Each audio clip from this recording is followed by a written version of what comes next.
Coucou à toi, j'espère que tu vas bien. Regarde de quoi je te parle aujourd'hui. Je suis trop contente de te présenter ce jeu.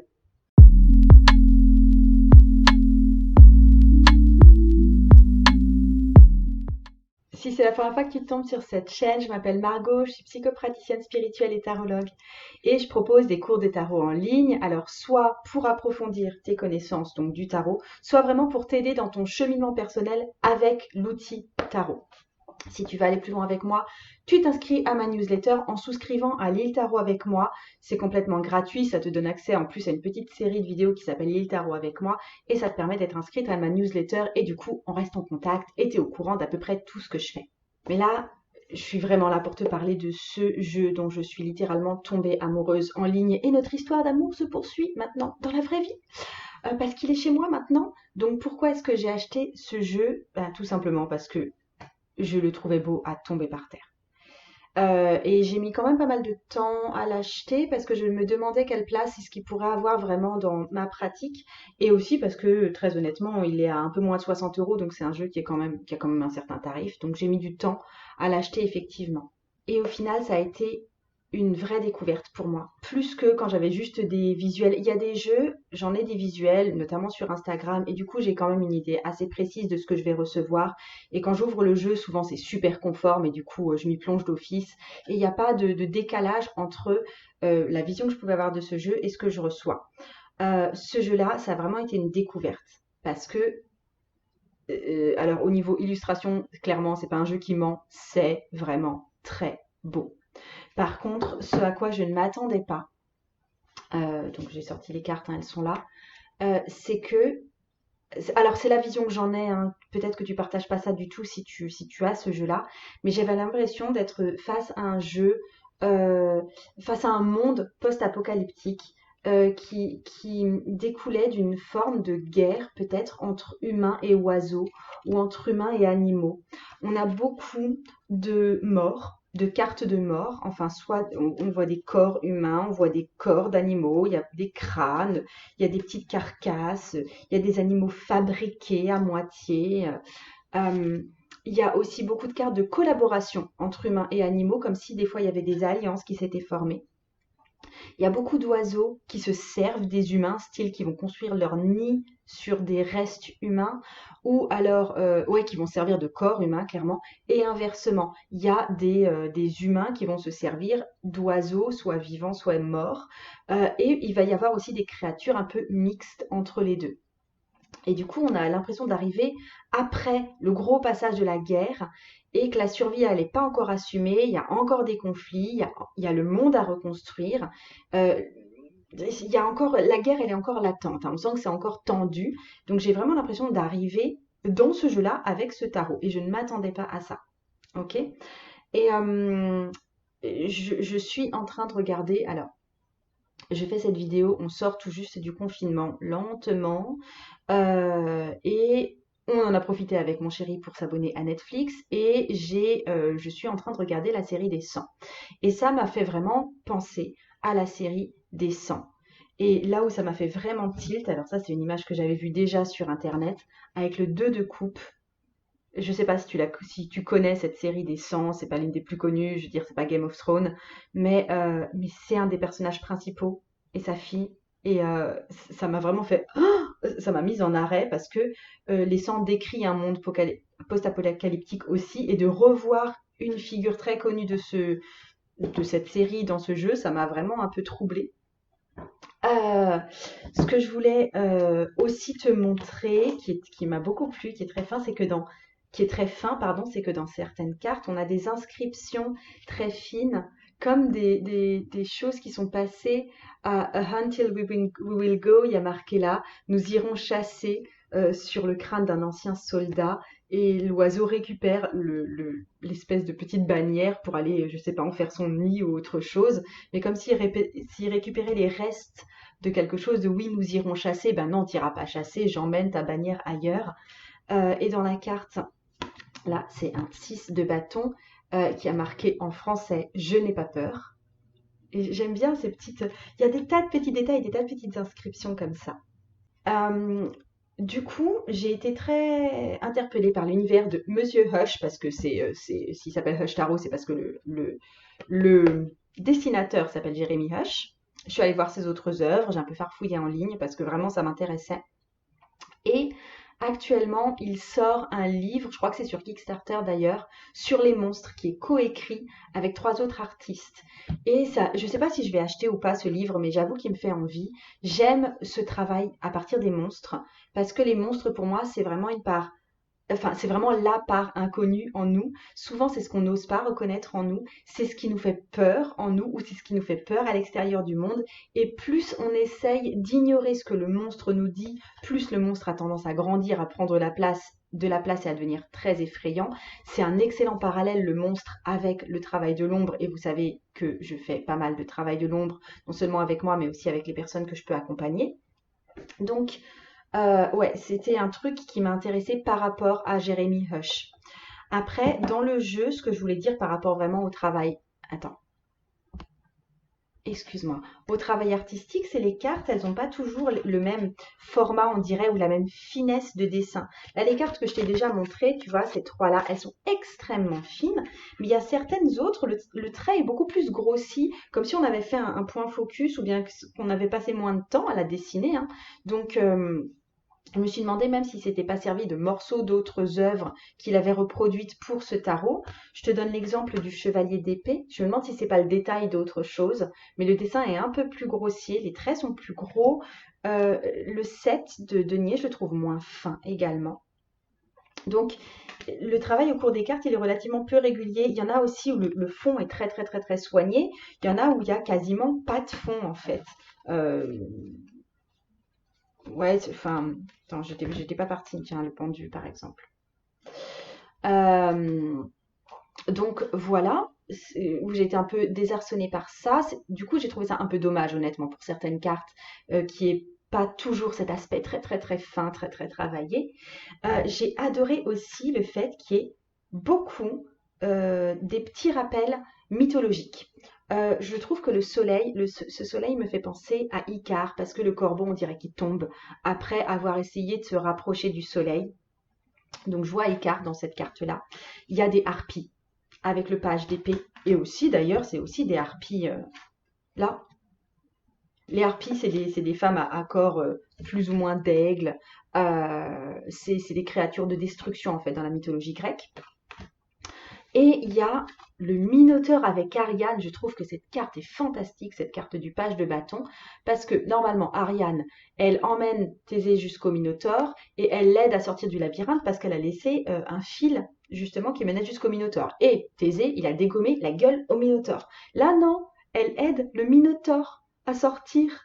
Je trouve ça complètement dingue. J'adore cette vision des choses. Je n'ai pas encore analysé ce que ça voulait exactement dire pour moi, mais n'empêche que là, on a Ariane qui aide le Minotaure à sortir lui-même de son propre labyrinthe. Et en fait, on retrouve pas mal cette vision du fil rouge, du fil d'Ariane. Ici, ici c'est la carte de l'impératrice. Ici, avec le chevalier de denier. Enfin, je t'en montre que deux là, mais on a beaucoup de cartes comme ça avec cette idée du fil qui revient. J'ai des petits regrets par rapport au livret parce que, alors, il y a une petite descriptive pour chaque carte, hein. C'est très concis. Donc, c'est des explications pardon, très concises. Et là où il y a un petit regret, c'est qu'il n'y a pas vraiment de vision de l'auteur sur l'art qu'il a mis en place pour telle ou telle carte. Par exemple, justement, pour cette carte du Minotaure, dans ce livret, il explique que ben, c'est censé représenter un élan créatif, que la fille qu'on voit là a rassemblé une créature faite de différentes pièces et qu'elle l'amène vers la vie. Et du coup, il a une explication plutôt à type Frankenstein que type Minotaure, que le mythe du Minotaure. Mais en fait, il fait pas du tout allusion au mythe d'Ariane et du Minotaure, alors que pour moi, c'est juste évident. Donc, il n'a pas retracé tout son travail et pourquoi il a fait des associations mythologiques avec telle ou telle carte, dans telle ou telle circonstance. Et j'avoue que c'est un peu un regret pour moi.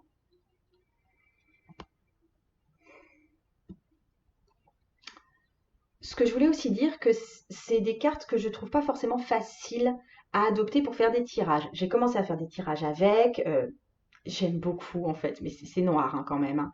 Donc, je sais pas si je serais à l'aise pour tirer ces cartes pour d'autres personnes. Parce que des fois, c'est franchement macabre, c'est franchement catastrophiste. Enfin, c'est vraiment sombre comme jeu, je trouve, même si les images peuvent être claires. Enfin, c'est pas les couleurs employées qui sont forcément sombres. Donc, c'est pas forcément un tarot non plus pour débutants, parce que les interprétations, elles peuvent pas mal s'éloigner du Rider-Waite classique. Euh, mais là, je suis vraiment encore en train de m'acclimater pour tirer avec ce tarot. J'ai tendance à être plus entraînée dans la fantasmagorie de l'auteur que dans les messages qui sont vraiment délivrés pour moi. J'ai encore du mal à faire le lien avec ma vie à moi, avec mes émotions à moi. J'ai tendance à écouter l'histoire qu'on me raconte. Donc peut-être que je dois plus l'employer sous le format histoire qu'on me raconte, peut-être comme métaphore en fait. Euh, Ça viendra plus soutenir de façon peut-être un peu philosophique, un peu historique, ma pratique. Bref, c'est un tarot qui n'a pas encore trouvé sa place et que je trouve relativement compliqué en général. Et puis je te montre maintenant les cartes, une à une. Alors, je ne vais pas forcément les commenter en fait. Je commenterai celles qui me viennent au moment précis, mais sinon, non, j'ai pas forcément l'intention de toutes les commenter. Le fou, le magicien, avec un super lynx décapité, une espèce de dragon au-dessus. Enfin voilà, elles sont poignantes des fois les cartes en fait. La grande prêtresse, la grande prêtresse, elle est en train de confectionner des ruses. Alors je sais pas si tu vois, mais là elle a une cage. Putain, elle a une cage avec des oiseaux dedans. Et cet oiseau-là, il a une petite clé dans le dos, comme si on pouvait le remonter, comme si c'était pas un vrai oiseau. Et cet oiseau-là, le corbeau, il est en train de chuchoter des trucs. C'est comme si c'était un oiseau espion, en fait, pour elle, et qui lui permettent, elle, de confectionner des ruses dans le secret. L'impératrice, qui a pris le corps d'un corbeau pour se déguiser. C'est une toute petite impératrice, c'est une fée de clochette impératrice. L'empereur. Alors on dirait que c'est un empereur un peu destitué, là, pour le coup. Le pape. On retrouve tous les insignes du pape, mais c'est comme si les oiseaux dansaient un peu sur son ancien symbole. Alors, les amants ou les amoureux, c'est la seule carte avec une référence indienne ou hindouiste. Et je sais pas du tout ce que ça vient faire là. Et je vais devoir approfondir ce truc-là. Le chariot, la force. Ah, pour le coup, c'est des chauves-souris et des insectes.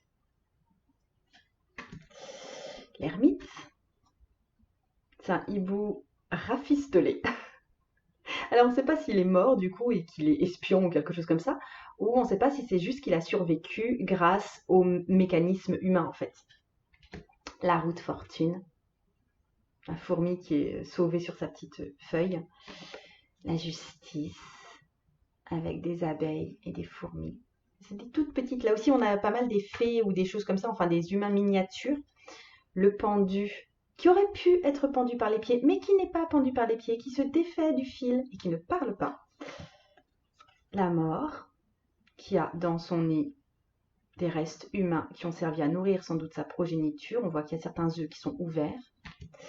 Tempérance, elle aussi avec une tête d'oiseau. Le diable, c'est des chatons qui jouent avec un masque. La tour, des restes de maisons dans lesquelles les oiseaux du coup ont pu faire leur nid. L'étoile, que je vous ai montré tout à l'heure. Le soleil, que je t'ai aussi montré tout à l'heure. Et la lune, en fait, elles vont ensemble. Mais quelque part, j'ai plus l'impression là d'une chute, et là peut-être plus d'une prise de pouvoir, ou je sais pas, ou d'être examiné, ou d'être percé à jour, je sais pas. Le jugement et le monde qui ressemble à la carte du jugement. Elles vont aussi ensemble pour moi. Ouais. Ensuite, on passe aux coupes. Pour les ordres, j'ai simplement mis l'ordre du livret, hein. L'as de coupe, 2 de coupe, 3 de coupe, 4 de coupe, 5 de coupe, 6 de coupe, 7 de coupe qui ressemble fortement à la carte du chariot. Mais c'est normal, la carte du chariot, c'est aussi un 7. 8 de coupe. 9 de coupe. Pour moi, c'est une carte de guérison. Enfin, c'est vraiment, on reprend le symbole médicinal ou pharmatical, des pharmacies. Pharmaceutique. Le 10 de coupe. Le page de coupe. Alors, j'ai mis un temps à voir qu'il était sur un nid de guêpe, en fait, en construction. Le chevalier de coupe. Là, pour moi, c'est une collaboration entre les deux. Elle n'utilise pas forcément le corbeau, je les vois collaborer, en fait. Ah, en regardant les cartes, je me demande si c'est pas le corbeau, si c'est pas le seul oiseau qui collabore vraiment, qui va chuchoter des choses aux humains. La reine de coupe. Et le roi de coupe. Ensuite, l'as d'épée. 2 d'épée. 3 d'épée. Excuse-moi. Attends, je regarde juste. Je suis en train de me rendre compte que pour les épées, ils sont, on dirait quasi tous qui sont aveugles ou morts. Ou ils ferment les yeux. 4 d'épée. Les 5 d'épée. 6 d'épée. Là aussi, il n'y a pas de pupille dans les yeux de la personne. 7 d'épée. 8 d'épée. 9 d'épée. Poids sur la conscience, on le sent bien. Hein. Et le 10 d'épée. Oui, c'est pour ce genre de cartes que je disais qu'il y avait des cartes assez dépouillées, assez dénuées, assez simples. Ensuite, page d'épée que je t'ai déjà montré, le chevalier d'épée que je t'ai déjà montré, la reine d'épée. Elle fait penser à la reine d'épée du Marielle Tarot, avec les corbeaux. Et le roi d'épée, qui est un faisan. As de denier. 2 de denier. C'est une grenade, hein. 3 de denier. 4 de denier. Et en fait, il fait ses réserves. Il a plein d'objets humains, notamment des colliers, qu'il met dans une cage thoracique qu'il a dû trouver. Le 5 de denier. 6 de denier. 7 de denier. 8 de denier. 9 de denier. 10 de denier. Le page de denier. Ça fait vraiment penser au diable, cette carte, et je la trouve magnifique aussi. Le chevalier de denier. La reine de denier, c'est une mariée. Et le roi de denier. Alors celui-là, il m'a fait une forte impression pour le coup, parce que le roi de denier, c'est en général déjà le sens de l'entrepreneuriat, de la famille aussi, de la protection. Et en fait, c'est un coucou suisse construit à partir d'un crâne humain. Et en fait, ce qu'il faut savoir, c'est que moi, ma famille, il y a une partie de ma famille, en fait, du côté maternel, qui est en Suisse. Et j'ai un coucou suisse d'ailleurs, que je n'ai toujours pas accroché chez moi depuis les 1 an que j'ai déménagé, parce que faut bien dire ce qu'il y a, c'est méga kitsch comme truc, même si c'est super choupinou. Euh, et là, c'était comme si c'est un truc, c'est qu'est-ce que t'as foutu de ton coucou suisse, souviens-toi de tes ancêtres. Enfin, je l'ai reçu comme un message un petit peu peint dans ta gueule, là. Et ouais, je trouve très spécial ce roi de denier. Ensuite, as de bâton. Enfin, on dirait vraiment que l'oiseau vient faire son nid sur les restes, enfin sur un mort en fait. 2 de bâton, 3 de bâton, 4 de bâton, 5 de bâton, 6 de bâton, 7 de bâton, 8 de bâton, 9 de bâton, 10 de bâton. Et le page, le chevalier, la reine et le roi. Attends. Et ben t'as vu toutes les cartes et l'impression un peu bizarre qui en résulte, j'avoue. J'espère que ça t'a plu, j'espère que ce... Non, j'espère pas forcément que ce jeu te séduise aussi. Je peux concevoir qu'il peut être assez spécial et surtout spécial pour des tirages. Donc j'espère que ça t'a éclairé si jamais tu t'interrogeais sur ce jeu-là en tout cas. Je te souhaite une super super journée, je te dis à très très bientôt. Salut!